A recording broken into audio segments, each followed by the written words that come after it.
بسم الله الرحمن الرحيم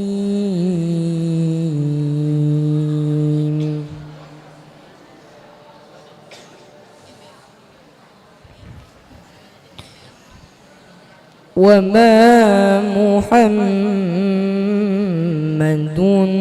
إلا رسول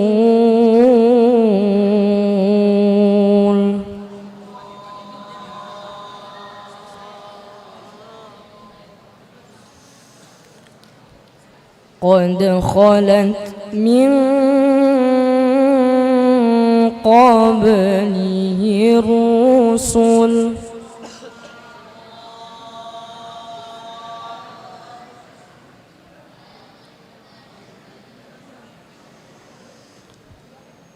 أفإن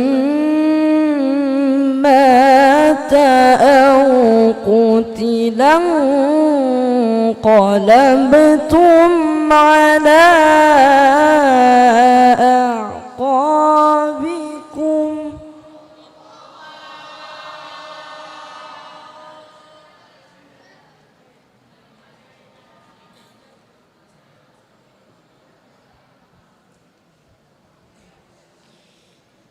ومن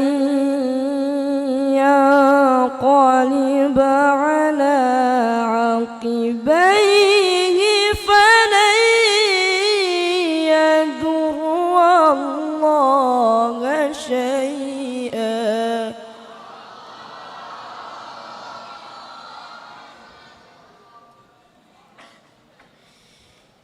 وسيجزي الله الشاكرين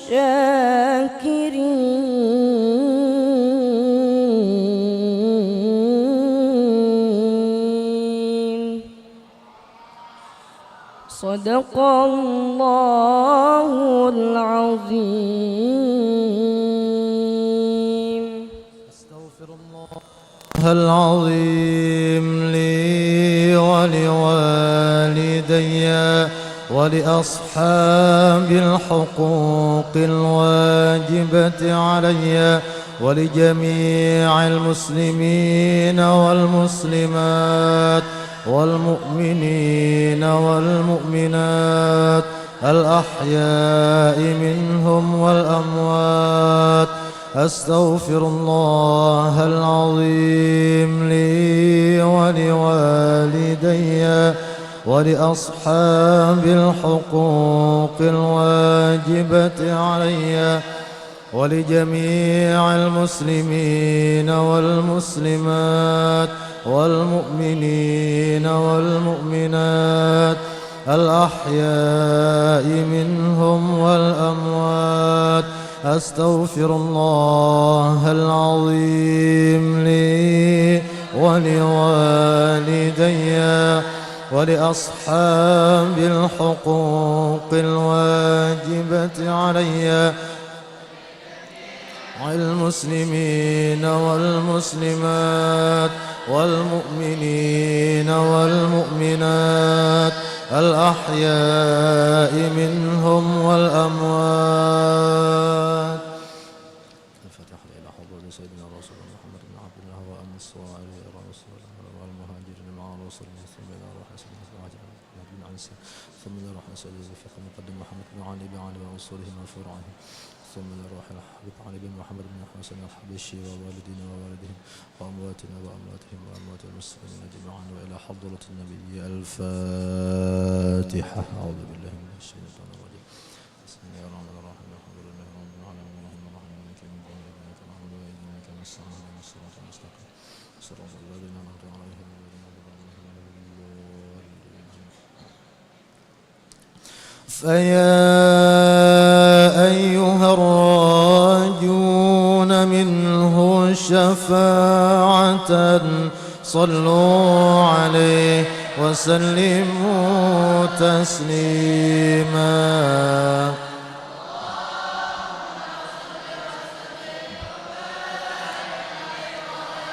يا أيها المشتاقون إلى رؤية جماله صلوا عليه وسلموا تسليما.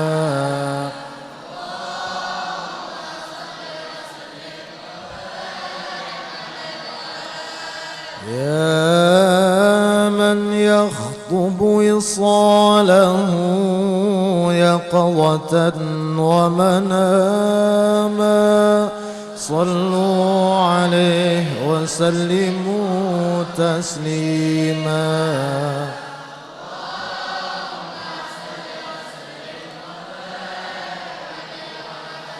يا ربي صل على محمد أشرف بدر في الكون أشراق.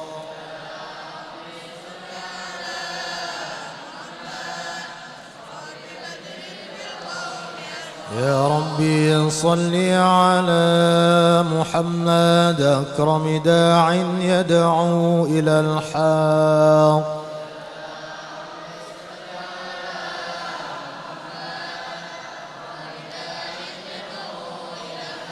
يا ربي صل على محمد المصطفى الصادق المصدق.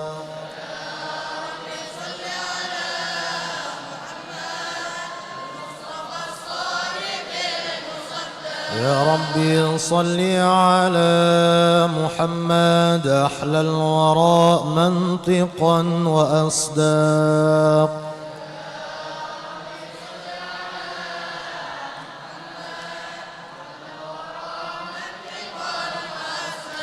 يا ربي صل على محمد أفضل من بالتقى تحقق.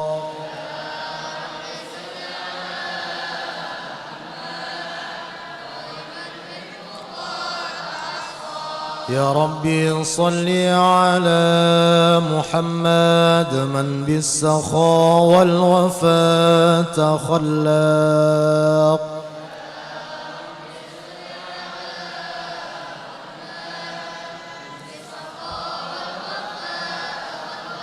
يا ربي صل على محمد واجمع من الشمل ما تفرق.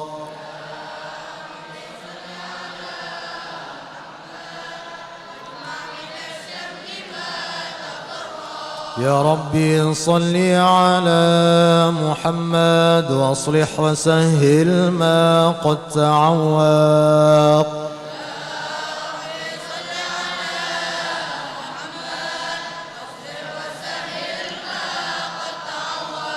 يا ربي صل على محمد وافتح من الخير كل مغلاق.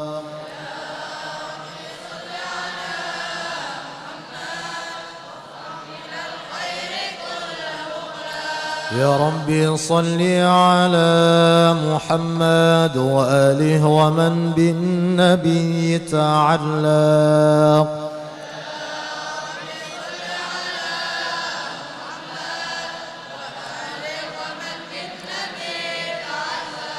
يا ربي صل على محمد وآله ومن للحبيب يعشاق.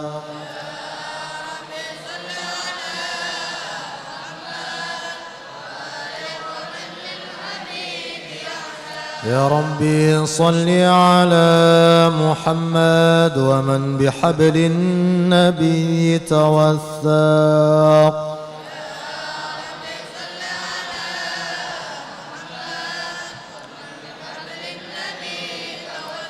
يا ربي صل على محمد يا ربي صل عليه وسلم.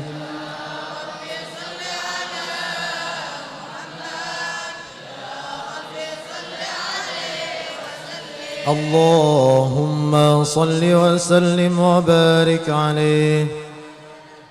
أعوذ بالله من الشيطان الرجيم. لقد جاءكم رسول من أنفسكم عزيز عليه ما عنتم حريص عليكم بالمؤمنين رؤوف رحيم.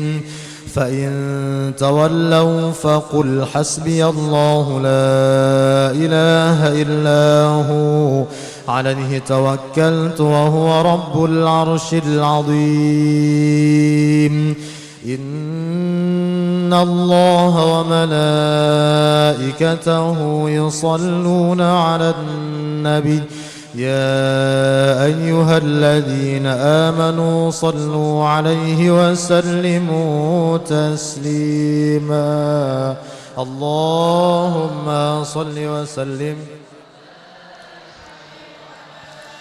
بسم الله الرحمن الرحيم الحمد لله القوي سلطانه الواضح برهانه المبسوط في الوجود كرمه وإحسانه تعالى مجده وعظم شانه خلق الخلق لحكمة وطوى عليها علمه وبسط لهم من فائض المنة ما جرت به في أقداره القسمة فأرسل إليهم أشرف خلقه وأجل عبيده رحمة تعلقت إرادته الأزلية بخلق هذا العبد المحبوب فانتشرت آثار شرفه في عوالم الشهادة والغيوب فما أجل هذا المن الذي تكرم به المنان وما أعظم هذا الفضل الذي برز من حضرة الإحسان صورة كاملة ظهرت في هيكل محمود فتعطرت بوجودها أكناف الوجود وطرزت برد العوالم بطراز التكريم اللهم صل وسلم أشرف الصلاة والتسليم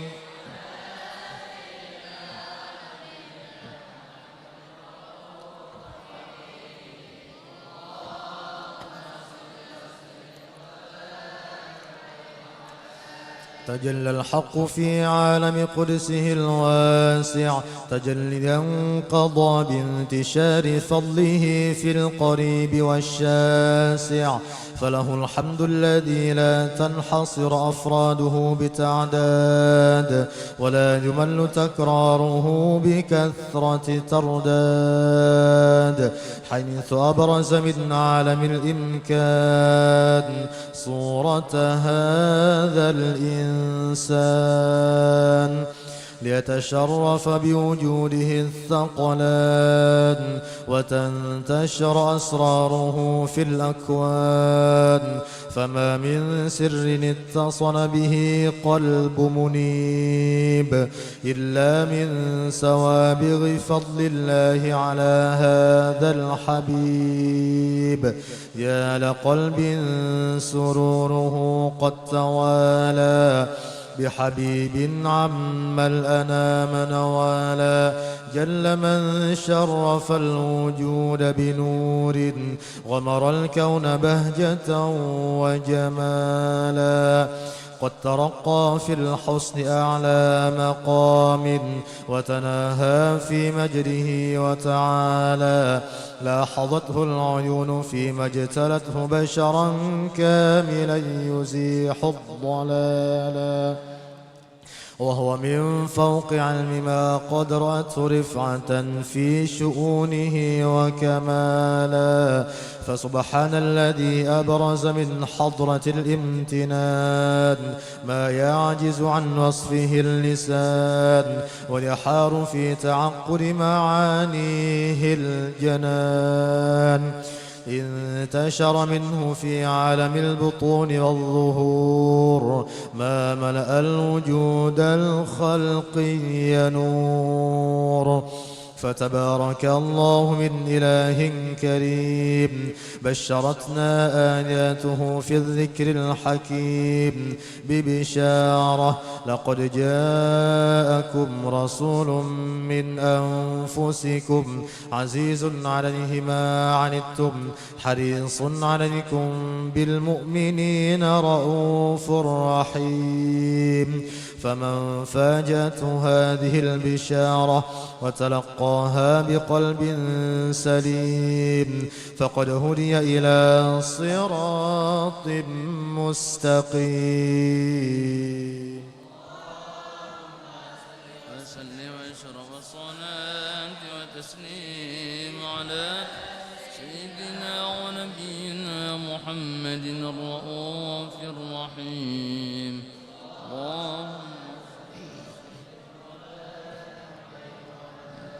اللهم صل وسلم وبارك عليه وعلى آله. وأشهد أن لا إله إلا الله وحده لا شريك له شهادة تعرب بها اللسان عما تضمنه الجنان من التصديق بها والإذعان تثبت بها في الصدور من الإيمان قواعده وتلوح على أهل اليقين من سر ذلك الإذعان والتصديق شواهده. وأشهد أن سيدنا محمدًا العبد الصادق في قوله وفعله والمبلغ عن الله ما أمره بتبليغه لخلقه من فرضه ونفله. عبد أرسله الله للعالمين بشيرا ونذيرا فبلغ الرسالة وأدى الأمانة وهدى الله به من الأمة بشرا كثيرا فكان في ظلمة الجهل للمستبصرين سراجا وقمرا منيرا فما أعظمها من منة تكرم الله بها على البشر وما أوسعها من نعمة انتشر سرها في البحر والبر. اللهم صل وسلم بأجل الصلوات وأجمعها وأزكى التحيات وأوسعها على هذا العبد الذي وفى بحق العبودية وبرز فيها في خلعة الكمال وقام بحق الربوبية في مواطن الخدمة لله وأقبل عليه غاية الإقبال صلاة يتصل بها روح المصلي عليه به صلاة يتصل بها روح المصلي عليه به صلاة يتصل بها روح المصلي عليه به فينبسط في قلبه نور سر تعلقه به وحبه ويكتب بها بعناية الله في حزبه وعلى آله وصحبه الذين ارتقوا صهوة المجد بقربه وتفيأوا ظلال الشرف الأصلي بوده وحبه ما عطر الأكوان بنشر ذكراهم نسيم.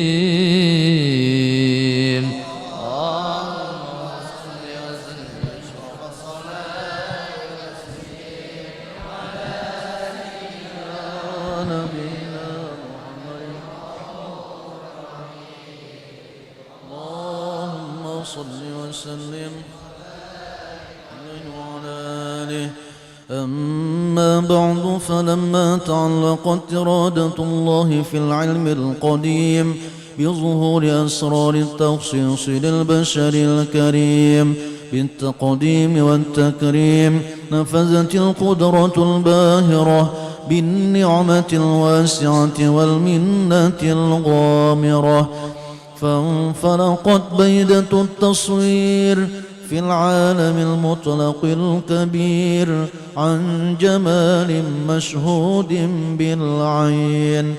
حاول لوصف الكمال المطلق والحسن التام والزين، فتنقل ذلك الجمال الميمون في الأصلاب الكريمة والبطون، فما من صوب ضمه إلا وتمت عليه من الله النعمة.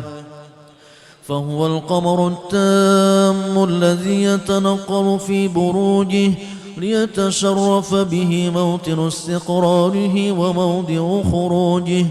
وقد قضت الأقدار الأزلية بما قضت وأظهرت من سر هذا النور ما أظهرت، وخصصت به من خصصت، فكان مستقره في الأصلاب الفاخرة والأرحام الشريفة الطاهرة، حتى برز في عالم الشهادة بشرا لا كالبشر.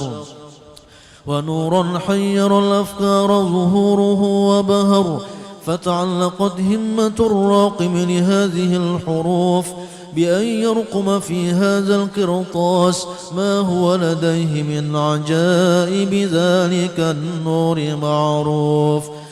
وإن كانت الألسن لا تفي بعشر معشار أوصاف ذلك الموصوف تشويقا للسامعين من خواص المؤمنين وترويحا للمتعلقين بهذا النور المبين، وإلا فأنا تعرب الأقلام عن شؤون خير الأنام.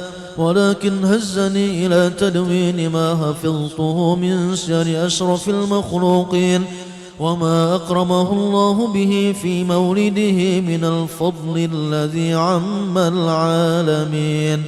وبقيت رايته في الكون منشورة على مر الأيام والشهور والسنين، داعي التعلق بهذه الحضرة الكريمة ولاعج التشوق إلى سماع أوصافها العظيمة. ولعل الله ينفع به المتكلم والسامع، ولعل الله ينفع به المتكلم والسامع فيدخلان في شفاعة هذا النبي الشافع ويتروحان بروح ذلك النعيم. اللهم صل وسلم أشرف الصلاة والتسليم على سيدنا ونبينا محمد الرؤوف الرحيم عليه وعلى آله. وقد آن للقلم أن يخط ما حركته فيه الأنامل مما استفاده الفهم من صفات هذا العبد المحبوب الكامل وشمائله التي هي أحسن الشمائل. وهنا حسن أن نثبت ما بلغ إلينا في شأن هذا الحبيب من أخبار وآثار، ليتشرف بكتابته القلم والقرطاس وتتنزه في حدائقه الأسماء والأبصار. وقد بلغنا في الأحاديث المشهورة أن أول شيء خلقه الله هو النور المودع في هذه الصورة. فنور هذا الحبيب أول مخلوق برز في العالم، ومنه تفرع الوجود خلقا بعد خلق فيما حدث وما تقادم. وقد أخرج عبد الرزاق بسنده عن جابر بن عبد الله الأنصاري رضي الله عنهما قال: قلت يا رسول الله بأبي وأمي أخبرني عن أول شيء خلقه الله قبل الأشياء. قال يا جابر إن الله خلق قبل الأشياء نور نبيك محمد صلى الله عليه وسلم من نوره. وقد ورد من حديث أبي هريرة رضي الله عنه أنه قال قال رسول الله صلى الله عليه وسلم كنت أول النبيين في الخلق وآخرهم في البعث. وقد تعددت الروايات بأنه أول الخلق وجودا وأشرفهم مولودا. ولما كانت السعادة الأبدية لها ملاحظة خفية اختصت من شاءت من البرية بكمال الخصوصية، فاستودعت هذا النور المبين أصلاب وبطون من شرفته من العالمين، فتنقل هذا النور من صلب آدم ونوح وإبراهيم حتى أوصلته يد العلم القديم إلى من خصصته بالتكريم أبيه الكريم عبد الله بن عبد المطلب ذي القدر العظيم، وأمه التي هي في المخاوف آمنة السيدة الكريمة آمنة، فتلقاه صلب عبد الله فألقاه إلى بطنها فضمته أشاؤها بمعونة الله محافظة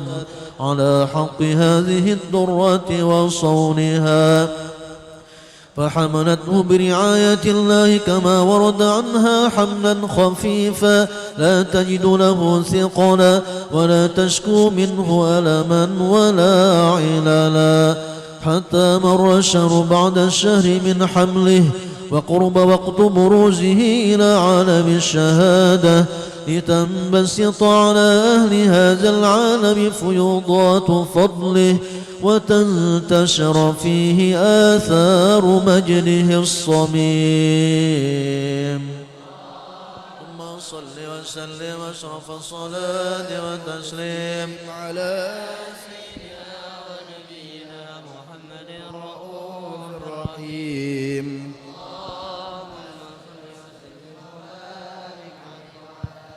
يا سيد السادات يا باب الحمى يا سيد السادات يا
وأنت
صل وسلم وبارك عليه وعلى آله.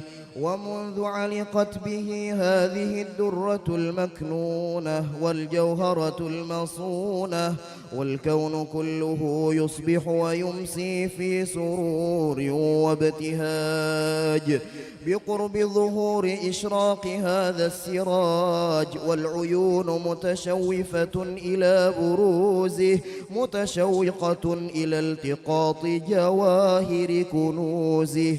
وكل دابة لقريش نطقت بفصيح العبارة معلنة بكمال البشارة، وما من حامل حملت في ذلك العام إلا أتت في حملها بغلام من بركات وسعادة هذا الإمام.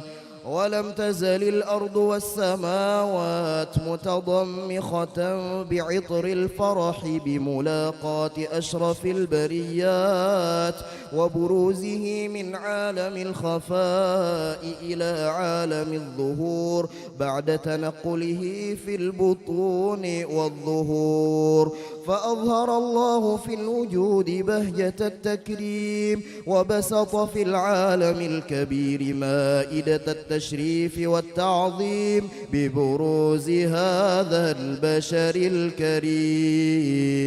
اللهم صل وسلم أشرف الصلاة والتسليم على سيدنا ونبينا محمد الرؤوف الرحيم.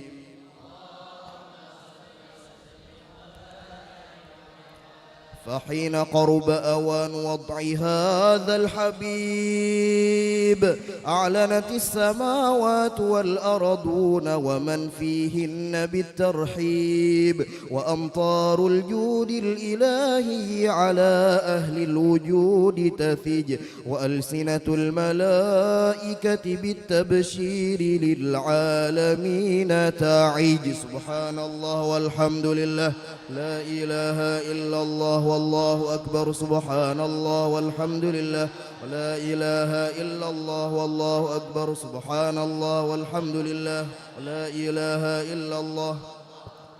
والقدرة كشفت قناع هذا المستور ليبرز نوره صلى الله عليه وسلم كاملا في عالم الظهور، نورا فاق كل نور. وأنفذ الحق حكمه على من أتم الله عليه النعمة من خواص الأمة أن يحضر عند وضعه أمة تأنيسا لجنابها المسعود ومشاركة لها في هذا السماط الممدود.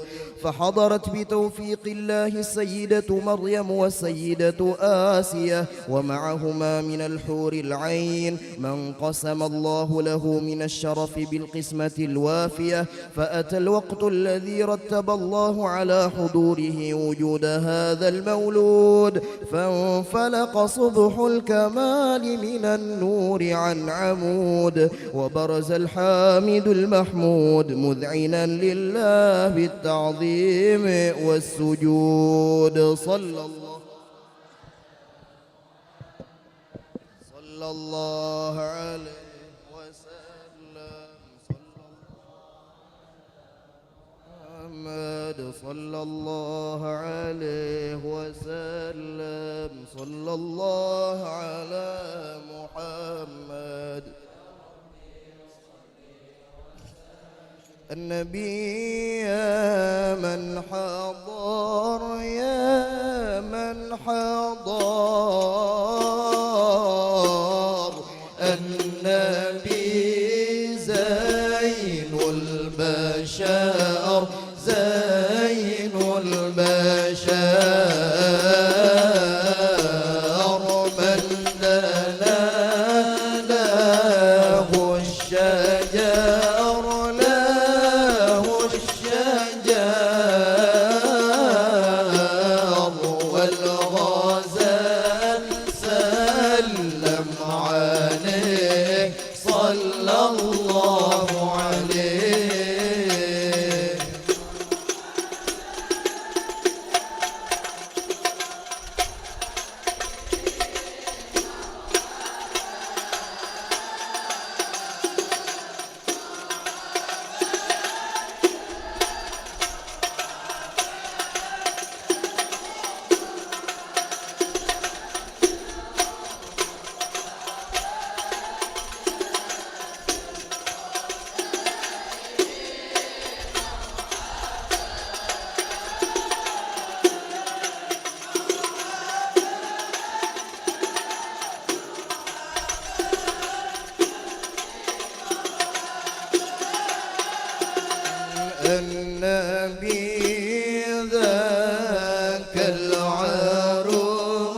ثم الحسين ثم الحسين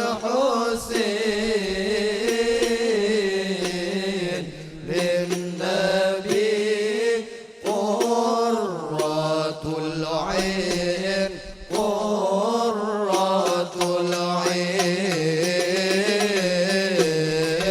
نورهم كالكوكب كالكوكب جدهم صلوا عليه صلى الله عليه.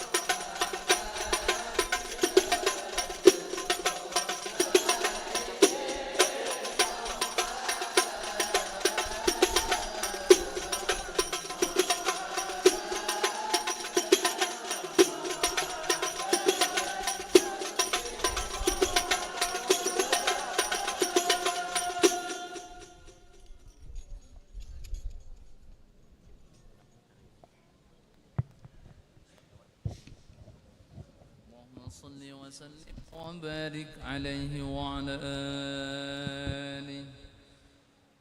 ولقد اتصف صلى الله عليه وسلم من محاسن الأخلاق بما تضيق عن كتابته بطون الأوراق.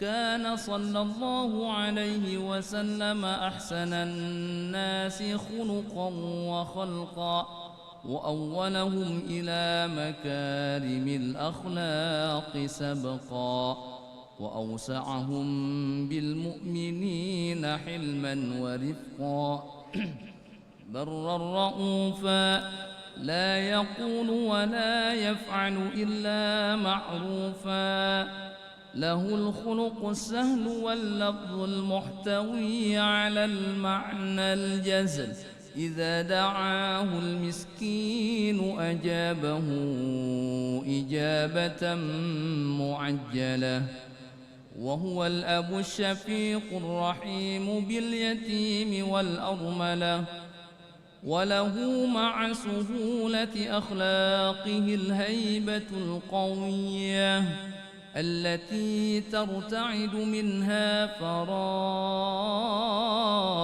الأقوياء من البرية ومن نشر طيبه تعطرت الطرق والمنازل وبعرف ذكره تطيبت المجالس والمحافل فهو صلى الله عليه وسلم جامع الصفات الكمالية والمنفرد في خلقه وخلقه بأشرف خصوصية فما من خلق في البرية محمود إلا وهو متلقا عن زين الوجود. أجملت في وصف الحبيب وشأنه وله العلا في مجده ومكانه أوصاف عز قد تعالى مجدها أخذت على نجم السها بعنانه وقد انبسط القلم في تدوين ما أفاده العلم من وقائع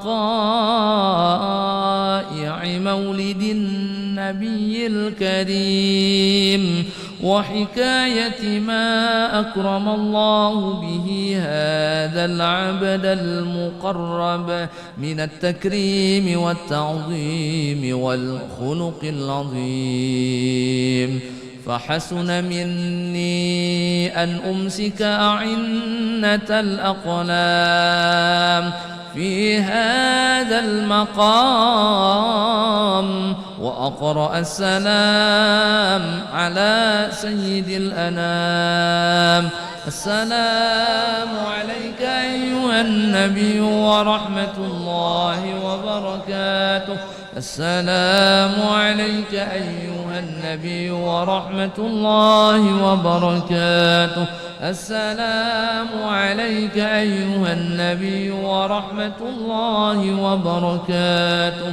وبذلك يحسن الختم كما يحسن التقديم، فعليه أفضل الصلاة والتسليم.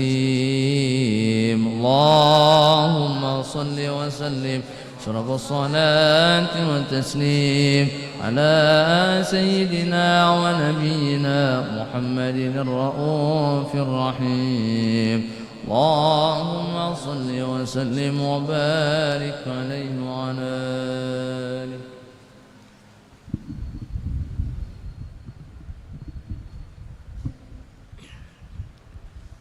بسم الله الرحمن الرحيم. الحمد لله رب العالمين.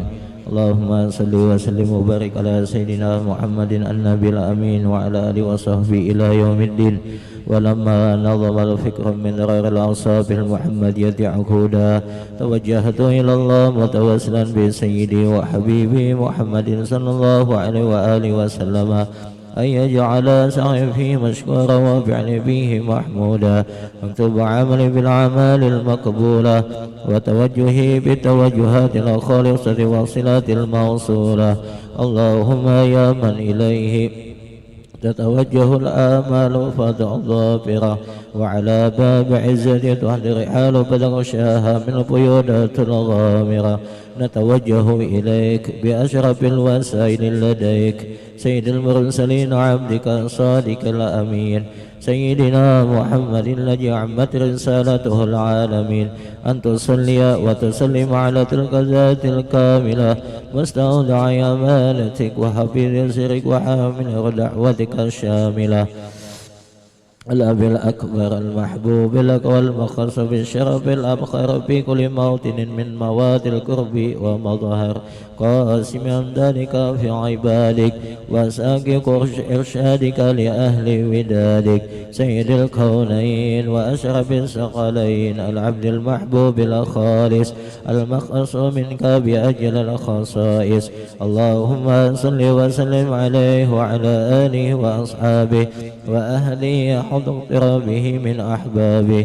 اللهم إنا نقدم لك جاه هذا النبي الكريم ونتوسل إليك بشرف مقامه العظيم أن تلاحظنا في حركاتنا وسكناتنا بعين عنايتك، وأن تحفظنا في جمع أطوارنا وتقلباتنا بجمع رعايتك وحصين وقايتك، وأن تبلغنا من شرف القرب إليك وإلى هذا الحبيب غاية آمالنا، وتتقبل منا ما ترغب في من نياتنا وأعمالنا، وتجعلنا في حضرة هذا الحبيب من الحاضرين وفي أطر اتباعه من السالكين، ولحقك وحقه من المؤدين ولعهدك من الحافظين. اللهم إن لنا أطمعا برحمتك الخاصة فلا تهرمنا، وظنونا جميلة هي وسيلتنا إليك فلا تخيبنا. آمنا بك وبرسولك وما جاء به من الدين، وتوجهنا به إليك مستسمعين أن تقابل المذنب منا بالغفران، أن تقابل المذنب منا بالغفران، بالغفران والمسيء بالإحسان، والسائل بما سأل والمعمل بما عمل، وأن تجعلنا ممن نصر هذا الحبيب ووازره ووله وظهره وعم ببركة وشرفية أولادنا ووالدينا وأهل قدرنا ووادينا وجميع المسلمين والمسلمات والمؤمنين والمؤمنات في جميع الجهات.